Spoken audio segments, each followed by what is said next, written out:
What's going on, guys? Welcome to Everything Always. My name is Michael Roman, aka Allfires. Now, before Wakanda Forever's release within the last month, I wrongly had a theory that said we might see Falcon Captain America during the film, at the end, or even in a post-credit scene, mostly because of some quotes directly from Anthony Mackie earlier this year on the red carpet, but also because I believed they were going to start building out the New World Order storyline for his film coming up in just a couple of years. And while I was wrong about his appearance, spoiler alert if you haven't seen it already, sorry, Cap's not in this one, I wasn't wrong about certain aspects of the film, now installing Vale beyond just putting together mercenaries like we've seen her earlier in the MCU, and actually working on behalf of the government as a major player in the CIA. And while yes, it's a pretty fair assessment that maybe her scenes were a little out of place and her all of a sudden being the CIA director felt pretty immediate, we now get an industry insider report recontextualizing what we know about Harrison Ford's role as Thunderbolt Ross, and it starts to bring the entire New World Order plot into much clearer review.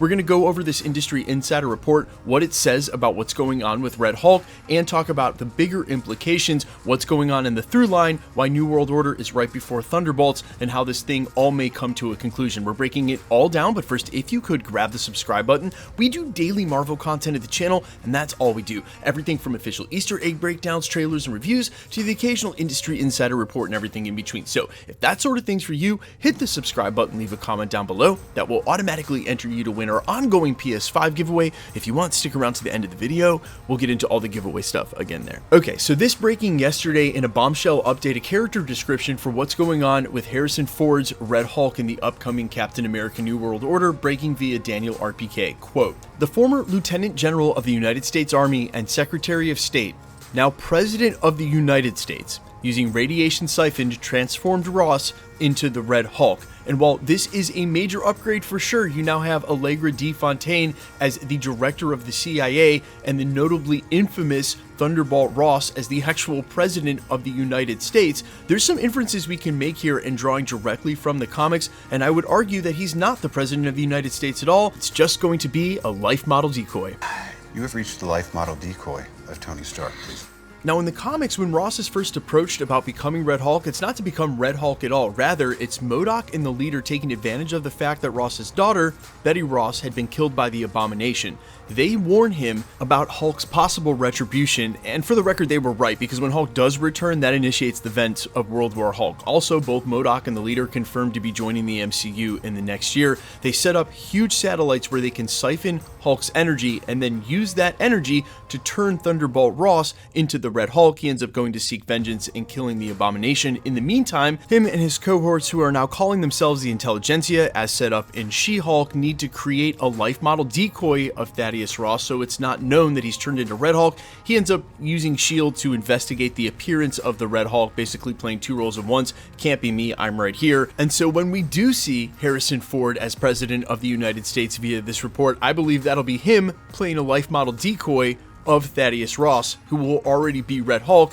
Also, just another fun and meta way for Marvel to make fun of switching out an actor in a character role. That's why he won't look exactly like Thaddeus Ross, is because he's actually not Thaddeus Ross. Now, we can take this one step further, because now we know Allegra Defontain was hiring mercenaries when she was first introduced to the MCU. And if you were on the fence when the first time she was introduced recruiting John Walker, you basically knew she was a bit nefarious, hiring Yelena Belova to go after Hawkeye. May I remind you, it's revealed that she did that on behalf of the interest of the Kingpin, a Kingpin that's rumored to possibly be running for mayor. In that storyline derived from the comics and the upcoming Daredevil Born Again, where you would see now Allegra Defontain running the CIA, maybe the mayor of New York in Kingpin, and Red Hulk is the president of the United States. Super villains running the government. This also really recontextualizes our first introduction to Allegra Defontain. When she was recruiting John Walker as US agent, she made sure to stress how important it was to certain people that he had taken the super soldier serum, the entire obsession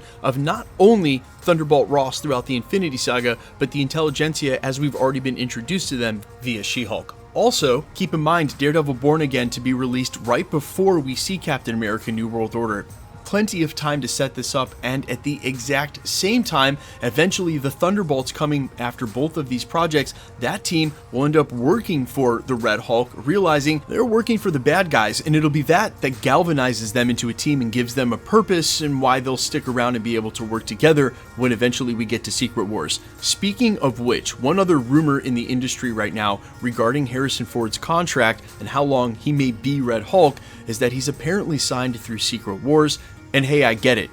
Why introduce that character not to keep him around? And it's Harrison Ford. And once you get him in the MCU, you're going to want him to be in more than one film, but it's also Harrison Ford. You could see him not wanting to sign a super long contract for multiple films. For devil's advocacy's sake, though, Secret Wars only pushed back to 2006. Nate Moore confirmed that they already have the script done for Captain America New World Order. They'll actually start filming it this spring, so we're not too far away from him starting to work on that film in the first place. Perhaps they'll do Thunderbolts around the same time. I keep using this word as if I just learned it, but a lot of concurrent shooting is what I think Marvel Studios is shooting for, no pun intended, over the next couple of years, because these things are all going to lead into one another when you've got the ensembles and casts in the places you need them. If you're going to be reusing sets and set locations, especially for something like S.H.I.E.L.D., there's no reason you can't shoot a lot of that at the same time. So I anticipate some real big revelations in the future. But guys, let me know in the meantime all your thoughts about this, keeping Red Hulk around. I could easily see them wrapping up his storyline between New World Order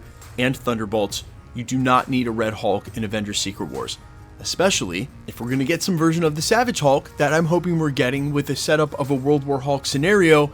Marvel Studios hopefully pulls this all together, and these are all the pieces we already need. They've moved into place. Guys, let me know your thoughts down below, how hype you are for the Red Hulk in the first place, and how you think this is going to go. We do know that it's shooting soon. The only other rumors we've heard about the script is that they may involve Moon Knight as well. Obviously, there's a mercenary background between the two characters, but I am definitely very hyped for where this is going. Let me know all your thoughts down below. Quickly, let's get into the giveaway stuff before I let you go. We are still giving away a PlayStation 5. The next milestone is 1 million subscribers. All you have to do to be entered to win, hit the sub button, leave a comment down below. Unfortunately, this year has seen YouTube, both my channel and many others like mine and across YouTube, plagued with spammers who use our photos and then tell you to telegram them or contact them on WhatsApp and then ask you for shipping. Guys, keep in mind, no YouTuber will ever ask you to pay $1 if you win a giveaway. No one I know who's doing giveaways is asking for shipping. That's not how it works. Only respond to verified check marks on anybody's channel. Anybody can use anybody's photo. I get messages from you guys and I try to respond to as many of them as I can, but just be super vigilant. And even if it doesn't happen on my channel, just know if you're on a different channel and it happens, report the comment and keep it moving. If you want to be entered to win again, all you have to do, be a subscriber, leave a comment down below, because it's truly random. The more videos you comment on, the better chance you have of winning. The best way to keep up with the content has always been to hit the notification bell with all notifications turned on. And as always, if you like today's video, I'd really appreciate it if you'd hit the like button. My name's Michael Roman. Find me in a couple of places: Instagram and Twitter at I'mFires. You can also find me on Spotify, YouTube, Amazon, Apple, iTunes, wherever you listen to original music under the name AllFires. And while I sincerely appreciate you checking my music out, thanks for checking this channel out. Stick around, we'll be posting again real soon.